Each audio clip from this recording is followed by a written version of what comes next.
खुलुमबाय गिबियावनो फैबाय थानाय रंजालि बैसागुनि साफ्रोमनिसिमबो गाहाम हामलायनाय जासिहरबाय बडलेण्ड स्टार एकाडेमिनिफ्राय मैया मेट्रिक आनजादनि आसामनि जे मेट्रिक आनजादनि रिजाल्ट होनायाव जायफोर फरायसा बिथांमोना मोजांथारै उथ्रिसारनो हाबाय बिथांमोननिसिम गासैनिसिमबो गाहाम हामलायनाय जासिहरबाय आरो फैबाय थानाय इयुन जिउआ जाहाथे बिथांमोननिया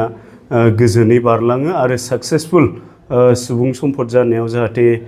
जाफुंसारहैनो हायो बिनि थाखाय आङो आनान गसाइनि खाथियाव आरज गाबहरबाय। दायो फैदो दानिया जे जायफोर बिथांमोना मेट्रिक आनजादखौ बा देग्लायनि HSLC आनजादाव जाफुंसारनो हाबाय बिथांमोना जे गोजौ सोलोंथाइ लानायनि थाखाय हायर सेकेन्डारियाव जे बिथांमोना मुं थिसनसिगोन दा बेनि थाखाय जोङो बडलेण्ड स्टार एकाडेमिया बिथांमोननि थाखाय मोजांथार मोनसे खाबु लानानै फैदों। दा बडलेण्ड स्टार एकाडेमि थिथागुरि क'क्राझारावहाय दा हायर सेकेन्डारि हिसाबै आर्ट्स साइन्स कमार्स मोनथामबो स्ट्रिमा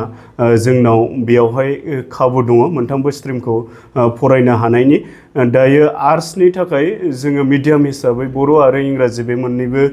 मिडियामखौ लाखिनाय जादों आरो साइन्सनि थाखाय साइन्स आरो कमार्सनि थाखाय इंराजि मिडियाम बे मिडियामखौ जोङो लाखिनाय जादों। दायो सिट केपासिटि हिसाबै बडलेण्ड स्टार एकाडेमियाहाय जे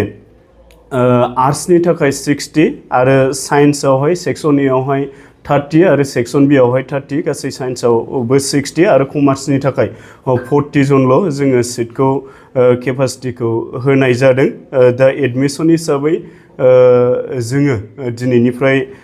जागायबाय। दा जोंनावहाय जे स्पेशल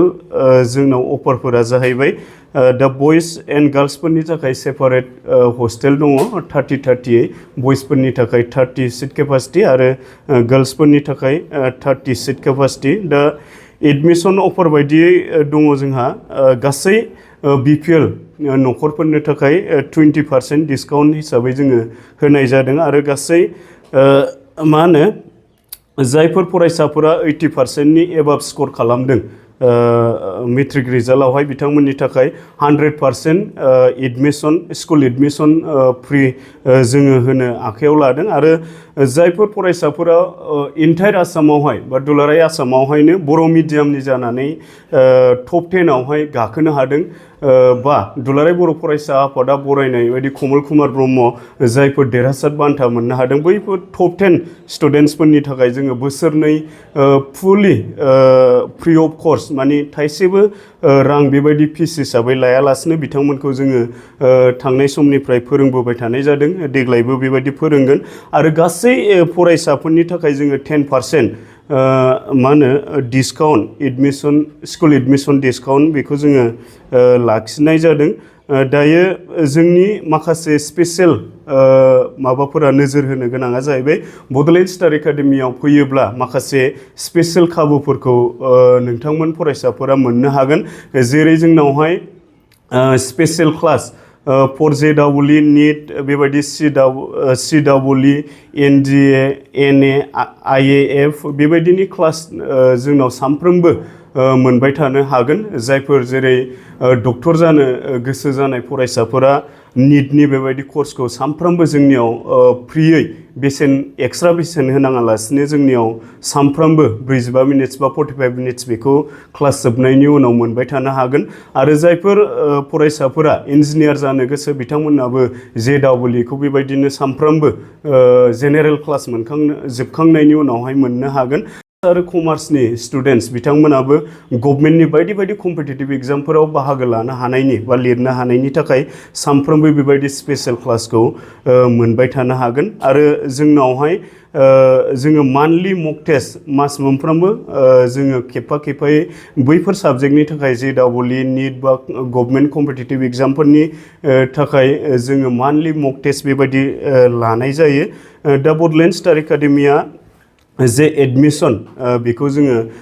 दिनैनिफ्राय जागायबाय जोंनाव बाराथार बेबायदि सिट केपासिटि गैया बेखायनो गासैबो फरायसाफोरा जायफोरा मोजांथार हायार इडुकेसनावहाय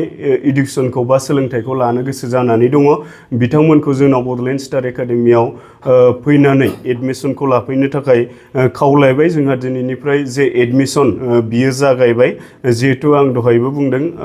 जायफोर फरायसाफोरा हस्टेल थानो गोसो बिथांमोननि थाखायबो हस्टेलनि केपासिटि बियो 30-30ल' दङ गार्लस आरो बयसनि थाखाय। बेखायनो बारा गोबावथार खालामालासिनो थाबैनो एडमिसनखौ लाफैनो थाखाय खावलायबाय दिनैनिफ्रायनो, जिहेतु जोंनि एडमिसन प्रसेस बियो जागायबाय। गोजोन्थों। एडमिसननि थाखाय जोङो बेबायदि एन्ट्रेन्स एग्जाम बेबायदि फाथिनाय जानाय नङा, नाथायबा जोङो बेखौ